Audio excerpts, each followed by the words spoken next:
The Dark Secret, Tuskegee Experiments on African Americans.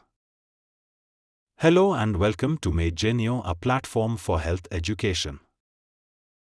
Imagine trusting someone with your life and your health, only to discover that their intention was to watch you suffer. This isn't a plot from a thriller movie. It's real history. It happened in Tuskegee, Alabama, to hundreds of African American men who were misled in the name of science. This is the shocking story of the Tuskegee Syphilis Study, an experiment so unethical that it changed the way we conduct medical research forever. These are my references. Jean Hellier's groundbreaking article published in 1970 to expose the study. The Centers for Disease Control and Prevention, CDC, provides detailed records of the experiment. President Clinton's 1997 apology is available in full on the Clinton Presidential Library website. These sources are vital to understanding this dark chapter in medical history.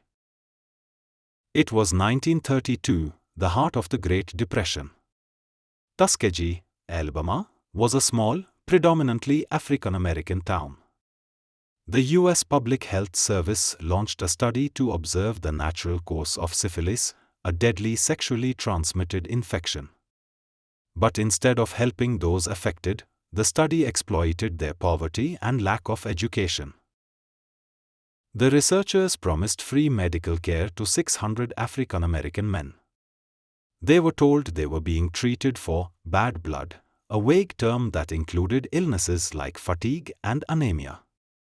These men, already struggling to survive, trusted the government researcher. But what they didn't know was that they were part of a cruel experiment.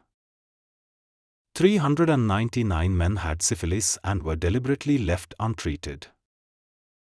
201 men without syphilis were monitored as a control group.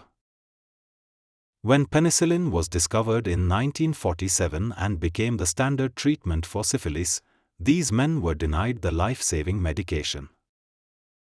Why? To let the disease run its course. The researchers wanted to see what syphilis did to the body over time, untreated.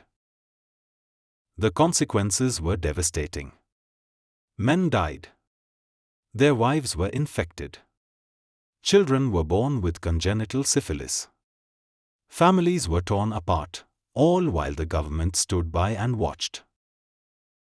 Imagine the betrayal. These men trusted the very system that was supposed to protect them. This dark secret might have stayed buried, but in 1972, a whistleblower spoke out. Journalist Jean Hellier of the Associated Press published a story that shocked the nation. The Tuskegee Syphilis Study had lasted 40 years. 4 decades of deception and suffering. Public outrage was swift. The experiment was shut down.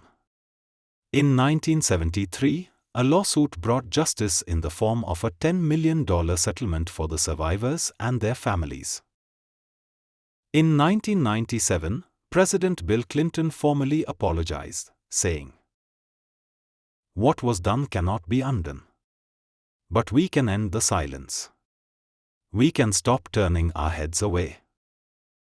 The Tuskegee study forever changed medical ethics.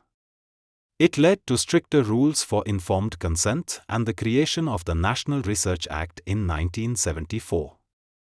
The Belmont Report followed in 1979, establishing ethical principles for research on human subjects. But beyond the laws and policies, it left a scar, a lingering mistrust of the medical system, particularly among African Americans. This story isn't just history. It's a reminder.